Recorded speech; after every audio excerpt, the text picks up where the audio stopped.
আমাৰ বসুদেৱ আৰু কংসৰ মাজৰ যিখিনি কথোপকথন, অৰ্থাৎ বসুদেৱে কুৰকংস অত্যাচাৰী মহা অহংকাৰী কংসৰ হাতৰ পৰা কেনেকৈ দৈৱকীক ৰক্ষা কৰিব পাৰি তাৰ কাৰণে যিখিনি তেওঁ কৌশল অৱলম্বন কৰিছে, যিখিনি নীতি তেওঁ অৱলম্বন কৰিছে, এইখিনি আমাৰ কাৰণে অনুকৰণীয়। অৰ্থাৎ তেওঁ বিষ্ণু বুদ্ধিৰে আসুৰিক বুদ্ধিবিলাকক কেনেকৈ বশীভূত কৰিব পাৰে তাৰ কাৰণে তেওঁ আমাক আদৰ্শ দেখুৱাইছে। কোনে বুজিবাক বিপৰীত দৈব্য গতি, হেন পৰা মৰিষ কৰিয়া মহামতি। যে ভগৱন্তৰ মানে দৈব্য গতি কোনে নিৰূপণ কৰিব পাৰে। দহে অন্তৰ্গতে মন, মুখত হাসন্ত, ঘাতুক কংসক হেন শুনাই বুলি লন্ত। অন্তৰত দুখে ভৰি আছে, কিন্তু মুখত হাঁহি মাৰি কংসক কৈছে, শুনিলাহা ৰাজা যেন আকাশী বচন, দৈৱগীত হন্তে নাহি তোমাৰো মৰণ। হে মহাৰাজ, তুমি আকাশবাণীৰ পৰা যিটো শুনিলা, সেই আকাশবাণীয়েতো দৈৱকীৰ কাৰণে তোমাৰ মৃত্যু বুলি কোৱা নাই, দৈৱকীৰ কাৰণে তুমি মৰিব বুলি কোৱা নাই। তাহান পুত্ৰতো যেবে ভৈলা মৃত্যু ভয়, সম্পিব তোমাতো উপজিলে পুত্ৰ ছয়।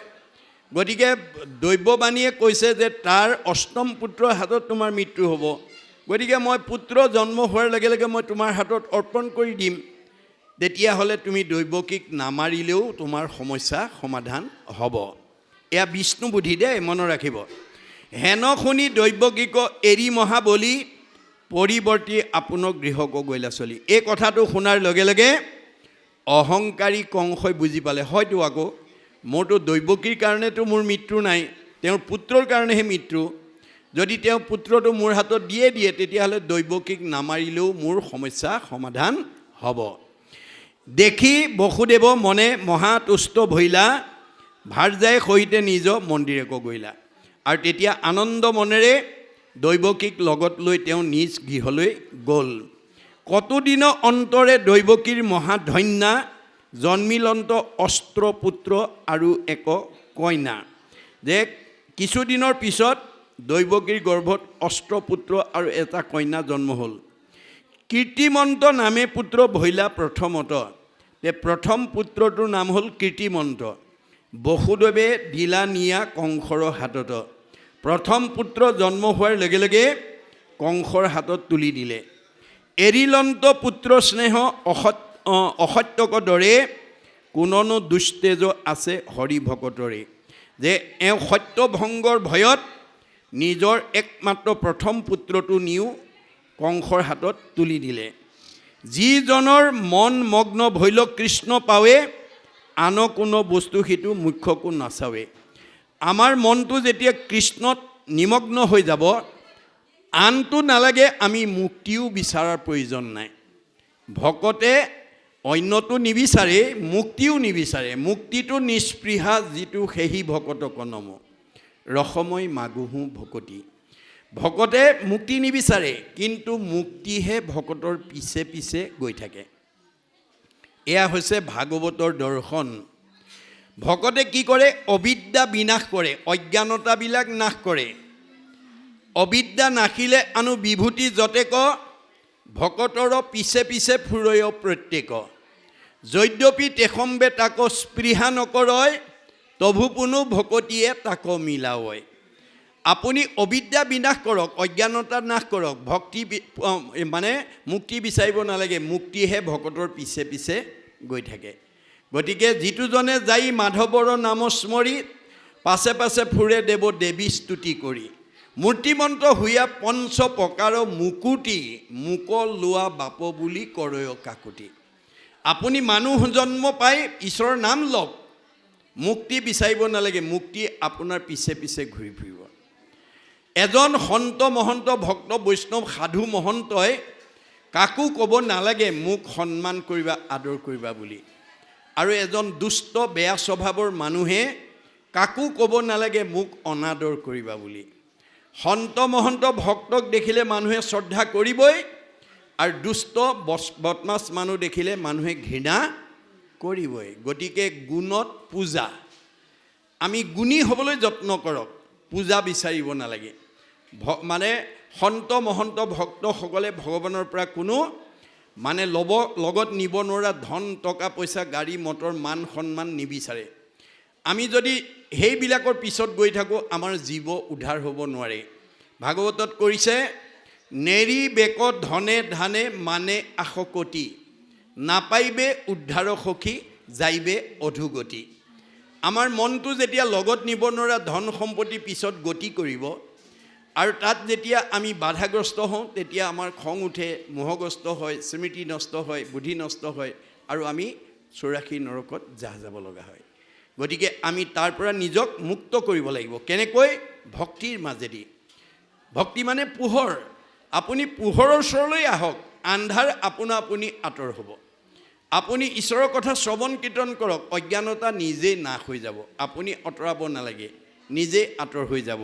মাত্ৰ আমি ভাগৱতৰ নীতি আদৰ্শৰে তৃণমূল নিজৰ ঘৰখন দেই, প্ৰথমতে আমাৰ নিজৰ ঘৰখন, অৰ্থাৎ উদ্ধৱক কৈছে মুহুৰ সেৱাৰ যোগ্য মনুষ্য শৰীৰ, ইহাকে বুলিয় গৃহ জানা মহাবীৰ। প্ৰথমতে আপুনি নিজৰ ঘৰখনত কৃষ্ণক ৰাখক। কৃষ্ণ কেনেকৈ থাকিব? যিটো নাম লয় হৰি তাৰ হয়, ই পুনৰ ৰহস্য বৰে। ঈশ্বৰৰ নাম যি ল'ব ঈশ্বৰ তাৰ লগত সক্ৰিয় হৈ থাকিব। কৃষ্ণ যাৰ লগত সক্ৰিয় হৈ থাকিব তাৰ মুখত হাঁহি, অন্তৰত শান্তি থাকিব। আৰু যাৰ অন্তৰত ঈশ্বৰ মানে জড় হৈ থাকিব, অৰ্থাৎ যাৰ মুখত ঈশ্বৰৰ নাম নোলায়, ভগৱানে আহাৰ খাব নাপায় জড় হৈ যাব। তেওঁৰ আহাৰ কি? সেই কৃষ্ণ পুজিবে দ্ৰব্য লাগে মাত্ৰ নাম, তেবে নৰে লভে ধৰ্ম মুখ্য অৰ্থ কাম। ভগৱন্তৰ 1000টা নামৰ পৰা এটা নাম লওক, তেওঁ আপোনাৰ মানে সক্ৰিয় হৈ থাকিব, চৈতন্য হৈ থাকিব। যদি আপুনি এটা নাম তেওঁৰ মুখৰ নলয়, তেওঁ নিষ্ক্ৰিয় হৈ যাব, তেতিয়া তেওঁ জীয়াতে মৰা মানুহ হ'ব। এতিয়া আমাৰ সমাজত মৰা মানুহৰ সংখ্যা বেছি। কপিলে মাকক কৈছে, মা তুমি জীয়া মানুহৰ দৰে থাকিবলৈ শিকিবা। মাকে কৈছে, বোপাই মৰা মানুহ আছে নেকি? মা, মৰা মানুহৰ সংখ্যাই পৰিয়ালত, সমাজত, পৰিৱেশত বেছি। কোনবিলাক মৰা মানুহ? সাধুৰ সংগে কৃষ্ণ কথা নুশুনে যি নৰ, জীৱন্ততে মৰা সিটো অধম পামৰ। যিবিলাকে মানুহৰ জন্ম পায় আজিৰ দৰে সাধুৰ সংগত আহি মন ভাল লগা কথা নুশুনে, তেওঁ মনত বেয়া লগা কথাই শুনিব লাগিব। যাৰ মনটো সদায় বেয়া লাগি থাকে সি জীয়াতে মৰা। গতিকে আজিৰ দৰে আমি ঈশ্বৰৰ কথা শ্ৰৱণ কৰি আমি আনন্দত থাকিব পাৰিব লাগিব, জীয়া মানুহ হৈ থাকিব লাগিব। গতিকে আমাৰ নিজৰ পিতৃ মাতৃক আমি আহাৰ খুৱাব লাগিব, কানি কাপোৰ পিন্ধাব লাগিব, শ্ৰদ্ধা ভক্তি কৰিব লাগিব। কিন্তু আমাৰ সকলোৰে পিতৃ, যিজনৰ টিপিটিত তুষ্ট হ'ব দেউ, জানিবা সিজন পিতৃ এক কৃষ্ণ দেউ। আমাৰ সকলোৰে পিতৃ কৃষ্ণ, আমি তেওঁৰে সন্তান। আমি সেই পিতৃক কেনেকৈ পুজিব লাগিব? সেই কৃষ্ণ পুজিবে দ্ৰব্য লাগে মাত্ৰ নাম, তেবে নৰে লভে ধৰ্ম মুখ্য অৰ্থ কাম। চতুৰ্বৰ্গ সাধন হৈ যাব। আৰু তেওঁক নামেৰে পুজিবৰ কাৰণে কাৰো পৰা ধাৰ কৰিব নালাগে। হিয়াৰ মাজে নামৰ ভাণ্ডাৰ, মুখে বাজ হয়। আমাৰ 1000 নাম ভগৱানে হৃদয়ত পুঞ্জীভূত কৰি ৰাখিছে। তাৰ পৰা যাতে এটা নাম আমি ল'ব পাৰোঁ, দৈনন্দিন গাব পাৰোঁ, ক'ব পাৰোঁ, তাৰ প্ৰতি আমি গুৰুত্ব দিব লাগিব।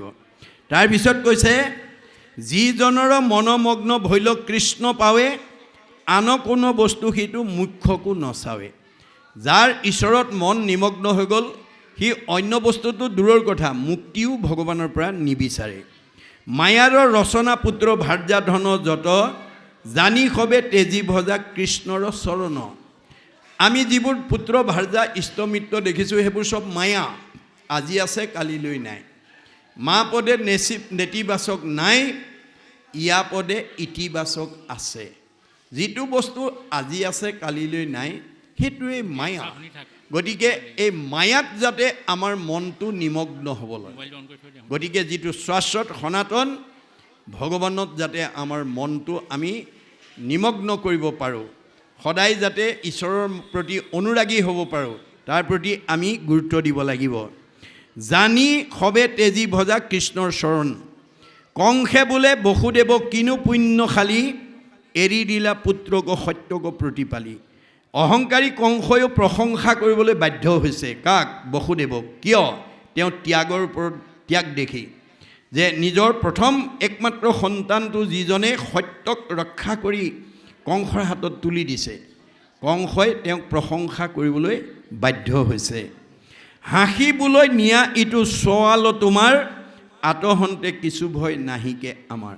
তোমাৰ এই প্ৰথম সন্তানৰ পৰা মোৰ কোনো ভয় নাই, এইটো তুমি লৈ যোৱা, এই বুলি আকৌ পুনৰ ঘূৰাই দিলে। তোমাৰো অষ্টম পুত্ৰ ভয়লে দিবা আনি, সেহিহে মুহুৰ মৃত্যু শুনি আছোঁ বাণী। তে তোমাৰ 8 নম্বৰ ল'ৰাটো আনি মোৰ হাতত তুলি দিবা, আকাশী বাণীৰ পৰা তোমাৰ 8 নম্বৰ পুত্ৰৰ হাততহে মোৰ মৃত্যু হোৱাৰ কথা মই শুনিছোঁ। হেন শুনি বসুদেৱে পুত্ৰ কোলে ধৰি, আপোনক গৃহক গৈলা মন্যু পৰিহৰি। তেওঁ মনৰ সকলো বেদনা পৰিহাৰ কৰি আনন্দ মনেৰে আকৌ সন্তানক বুকত লৈ গৃহ অভিমুখে গৈছে। নগৈলা সঞ্জাত কুৰ কংসৰ বচনে, আন বুলি আনকলৈ অসতি দুৰ্জনে। তেওঁ তথাপিতো মনটো সন্তুষ্টি হোৱা নাই। কিয়? অভিমানী মানুহবিলাক, অহংকাৰী মানুহবিলাকে কেতিয়া কোন সময়ত কি মনোভাৱ পোষণ কৰে, কি সময়ত এনেকুৱা ভাৱ আচৰণ কৰে, তাৰ কোনো সিদ্ধান্ত নাই। আকৌ হয়তো পুনৰ লৈ আহা বুলিও ক'ব পাৰে, তোমাৰ পুত্ৰটো আকৌ লৈ আহা এই বুলিও ক'ব পাৰে। এনেকুৱা ভাৱেৰে তেওঁ মনত মানে ভাৱনা হৈছে। শুনিও ক সৰ্বজনে কৃষ্ণৰ চৰিত্ৰ, আতপৰে আন পুণ্য নাহিকে কলিত।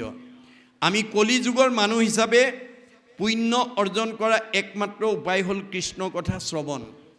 আমি কৃষ্ণ কথা শুনিবলৈ অহাৰ লগে লগে উপজয় পুণ্য, পাপ হুৱে দূৰ, মিলে মহামুখ্য, সুখ প্ৰচুৰ। আমি কৃষ্ণ কথা শুনিলেহে আমাৰ পাপবিলাক দূৰ হ'ব, আৰু তেতিয়াহে আমি মনে ভবা সুখ আৰু শান্তিটো ঈশ্বৰৰ পৰা লাভ কৰিব পাৰিম। সেইকাৰণে আপোনালোকে প্ৰত্যেকেই জ্যেষ্ঠসকলে বিশেষকৈ দেই, ভাগৱতত কৈছে, জ্যেষ্ঠজনে কৰে যদি গৰিহিত কৰ্ম, অন্যে ভাবে তাক সেহিত মহাধৰ্ম। যে আমাৰ ডাঙৰবিলাকে যি কৰ্ম কৰে, সৰুবিলাকে তাকে অনুকৰণ কৰে, অনুজসকলে তাকে অনুকৰণ কৰে। আমাৰ শিক্ষাবিদ, দাৰ্শনিক পণ্ডিত, মনস্তাত্ত্বিক পণ্ডিত গুৰুজনা ভাগৱতে কৈছে যে জ্যেষ্ঠসকলৰ কামবিলাক কনিষ্ঠসকলে অনুকৰণ কৰে, আৰু সেইটোৱে ধৰ্ম বুলি মানি লয়।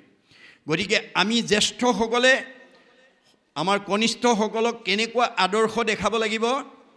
আমাৰ ভাগৱতত কৈছে, শুই উঠিয়ে গা পা ধুই জ্যেষ্ঠসকলে গুৰু উপাসনা কৰাৰ পিছতহে আমি খোৱা বোৱা কৰিব লাগে। অৰ্থাৎ আমি শুই উঠি প্ৰথম বিষ্ণু যজ্ঞ কৰিব লাগে।